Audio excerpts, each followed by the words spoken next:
Despite the intrusions, Niagara today remains an awesome spectacle, and perhaps that's all it is, a spectacle. A sideshow attraction at a carnival of man-made entertainments and diversions, a place to stop for a snapshot on your way to somewhere else. The power of the falls to inspire, to move us on an emotional and spiritual level, seems to have disappeared along with the natural landscape. I think society has changed. The idea that the transcendentalists, Thoreau and Emerson, had that God is visible in nature is no longer a popular idea.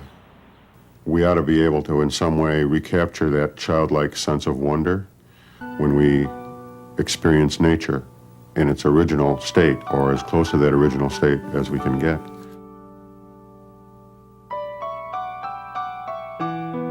I remember as a kid starting to explore, old enough to explore the Niagara Gorge, finding that cave at Devil's Hole.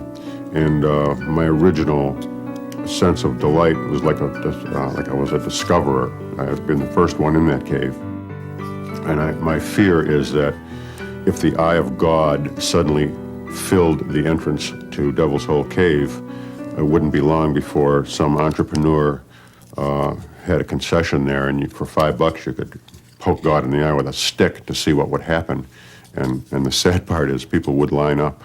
Everybody has a right to make a buck, but can't we be more sensitive to what history tells us? And don't we need to really listen to that? The circle has come around again, and it seems to be time to really look at 100 and almost 20 years ago and see what it can teach us, and maybe re-embrace that whole philosophy in order to save this area for future generations. We need another Free Niagara movement. We need to enlighten the residents here, especially those living adjacent to the falls, our visitors and people throughout this country, Canada, and the world for that matter, as to why it is important to restore Niagara. We must not intrude anymore. We must reverse this. Can the natural environment at Niagara Falls be reclaimed once again, as it was more than a century ago? With each new development on either side of the international border, that goal seems more difficult and unlikely. It needs to be reclaimed, but it needs to have a concerted effort at all levels. We need to have people working on the idea, how can we reclaim what we've lost and restore it to its original, or as close to possible, that original, that Garden of Eden that we all imagine, that might actually be a place of renewal for us as it was years ago. Niagara has a terrific potential within itself to reclaim itself, because man is very predictable.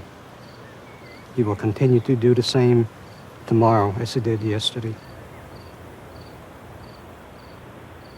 It was a magnificent place before we got here. It's a magnificent place still, even though it might be injured and hurt right now. But it's going to be here when we're long gone. It's still going to be singing its song. The tourist dollars are fleeting. They will go. Boom times rise and fall.